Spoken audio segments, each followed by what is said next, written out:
Welcome to my channel Starlight Sci-Fi Stories. Thanks for watching. Please like and subscribe. The planet Valkaris was considered one of the most perfect worlds in the known galaxy. From orbit it looked flawless. Tall crystal cities rose in perfect symmetry. Streets formed precise patterns. Even the artificial suns that floated above the planet moved in calculated harmony. On Valkaris, everything had to look right, sound right, and exist in noticed balance. Beauty was not just admired here. It was law. From the moment a Valkarian was born, their future was decided by appearance. Symmetry meant intelligence. Smooth skin meant status. Any flaw, no matter how small, marked a being as lesser. Those judged imperfect were not killed. That would be inefficient. Instead, they were forgotten, hidden, or quietly used when convenient. Humans knew this well. That was why Commander Elias Rook felt every eye on him as he walked through the council hall. Elias was tall by human standards, broad-shouldered and scarred from years of service. To the Valkarians, however, he was rough, uneven, and strangely shaped. His face bore the marks of age and experience rather than engineered perfection. He wore a simple human uniform, not polished crystal armor like the others. Whispers followed him. A human. So asymmetrical. How primitive. Elias ignored them. He had learned long ago that humans survived best when they did not beg for approval. The High Council of Valkaris sat upon floating thrones of white crystal.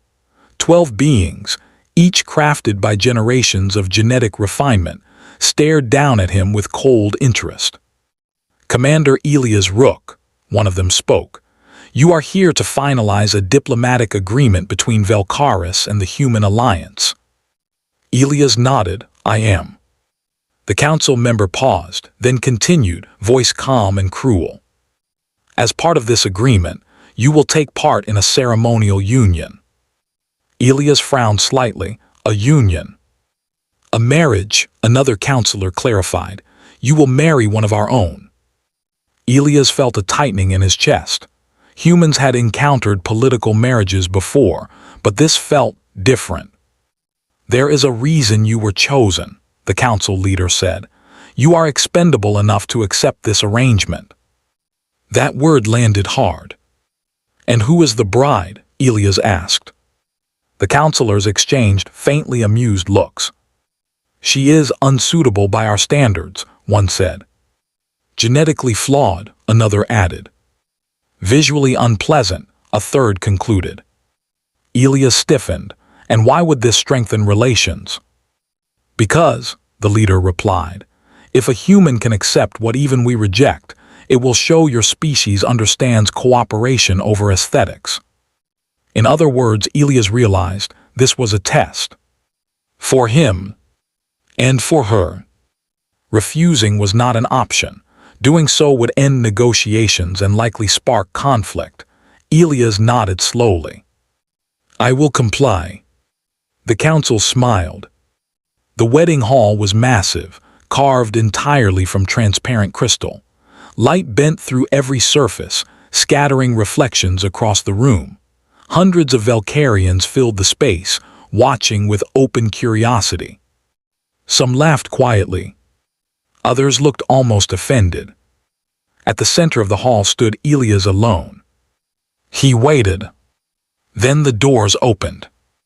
The alien woman stepped forward. She was shorter than Elias expected. Her skin was a muted shade of dark silver with uneven patterns that broke Valkarian standards of beauty. One eye sat slightly higher than the other.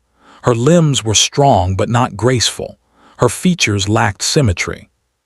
The whispers grew louder. "That is her.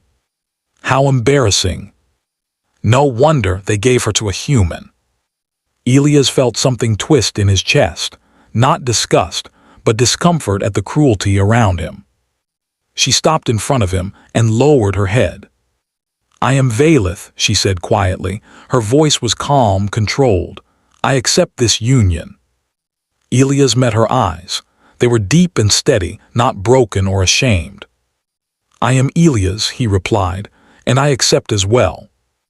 The ceremony was short. Words were spoken. Crystals glowed. The council observed with cold satisfaction. When it ended, the crowd dispersed quickly, interest already fading. To them, the moment was complete. To Elias, it was only beginning. Their assigned living quarters were silent. The door sealed behind them, cutting off the noise of the city. For a long moment, neither of them spoke. Valeth stood with her hands folded in front of her, posture straight but tense. Elias broke the silence.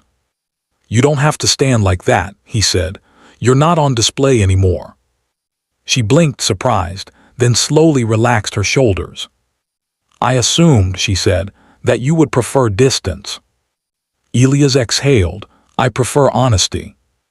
She studied him carefully, as if searching for something dangerous.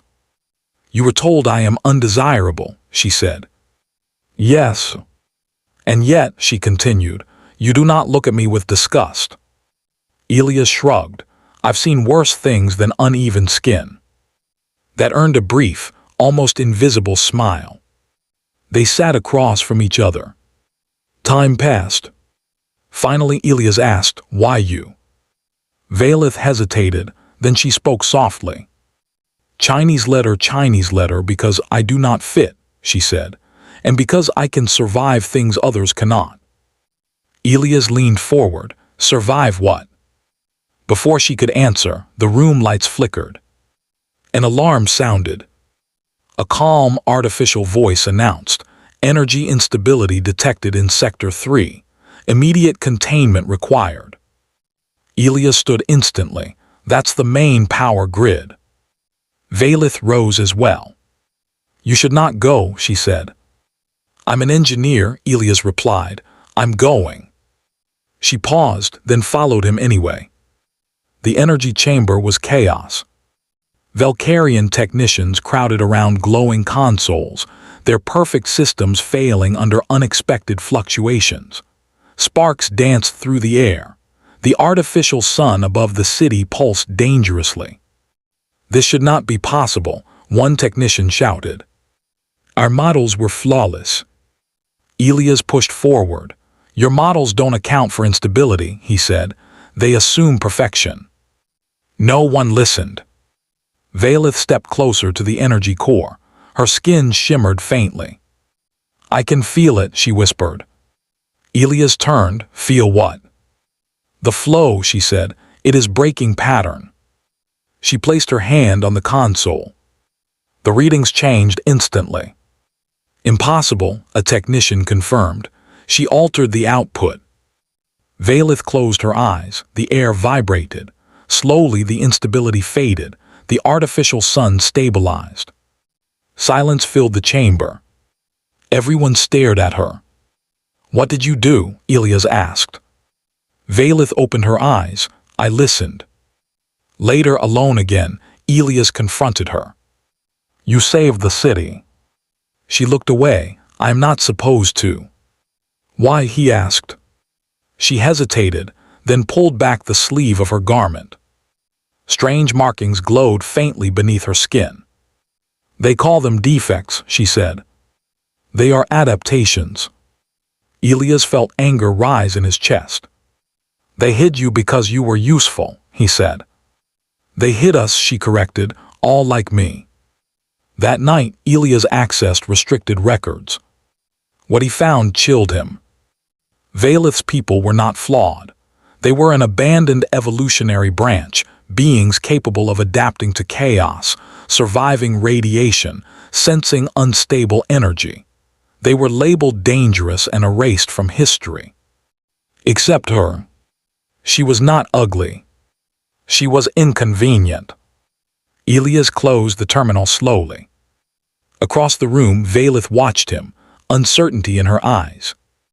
They fear what cannot be controlled, he said quietly. She nodded.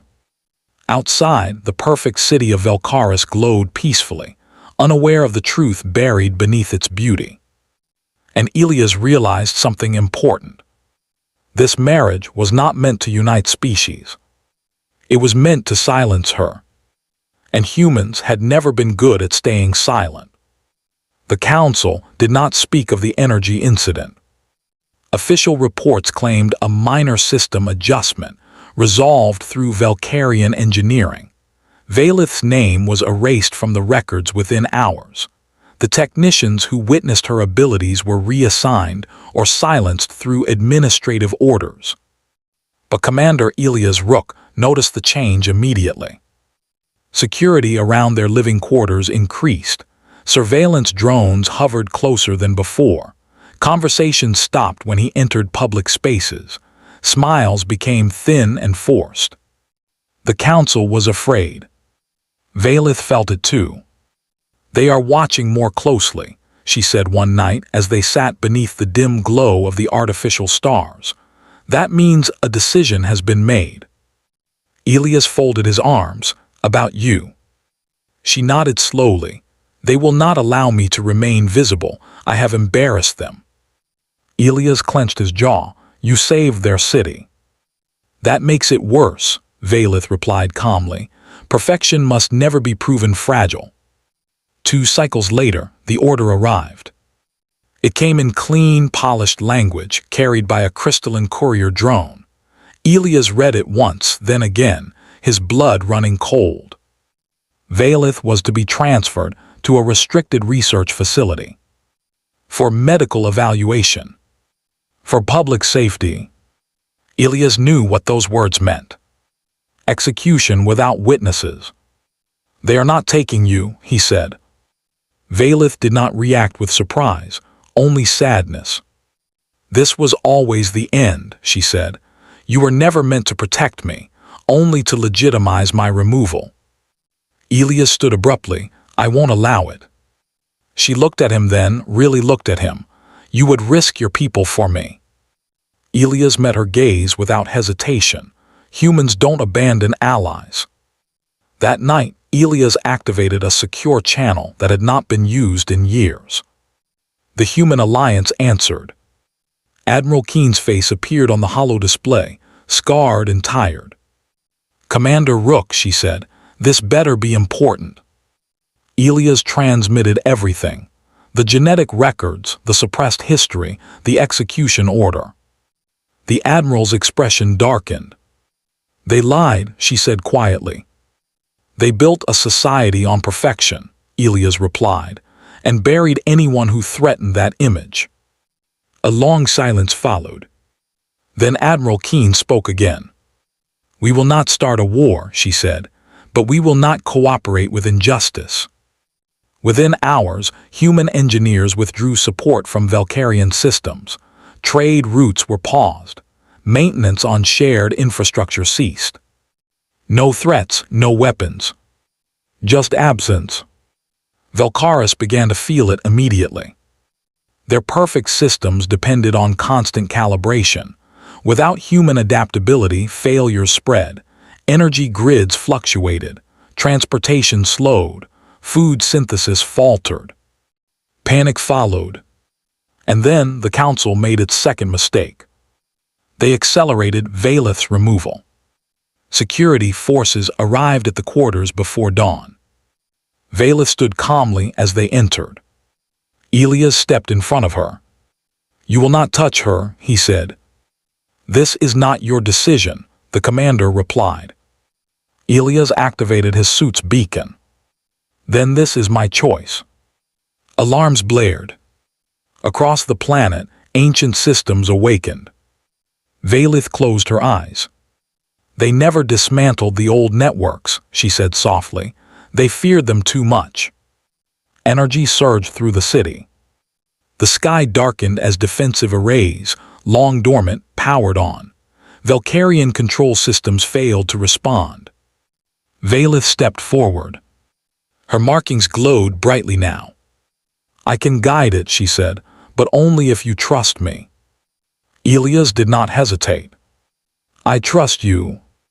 The ancient network was not a weapon. It was a guardian system built by Valith's people long ago, designed to stabilize chaos, not enforce order. It responded to imbalance, not command. Valith interfaced with it effortlessly. Across Velkaris, systems stabilized, power returned, transport resumed, lives were saved. The people watched in awe. The council watched in terror. For the first time in their history, the ugly one stood at the center of salvation. The council attempted to cut the broadcast. They failed. Elias appeared on every public display across the planet. "This is what you tried to erase," he said. "Not a defect, not a mistake, a protector." Valith stepped beside him. She spoke calmly, clearly. "You feared us because we could adapt, because we could survive your failures. You called us ugly so you would not have to call yourselves afraid." Silence followed. Then the people began to speak. Technicians, workers, even citizens once praised for perfection. They had seen their systems fail. They had seen who saved them. The council was removed within the day. Not by force, by loss of legitimacy. A new assembly formed. Laws changed. Genetic caste systems were dismantled. Valith's kind was officially recognized. Survivors were sought beyond the planet. Elias remained. Not as a diplomat, as a witness. Under the real stars, no longer artificial, Elias and Valith stood together. "What will you do now?" he asked. Valith considered the vast sky. "I will help rebuild," she said, "and teach them that strength does not need symmetry." Elias smiled. "Sounds human enough." She looked at him, her expression soft. "You saw me when others refused." He took her hand. "That's what humans do," he said. "We look at what's there, not what's expected." Together they watched ships leave Velkaris, carrying hope instead of silence. The galaxy would remember this moment. Not as a war, but as the day humanity reminded the stars that perfection is fragile. And character is not. And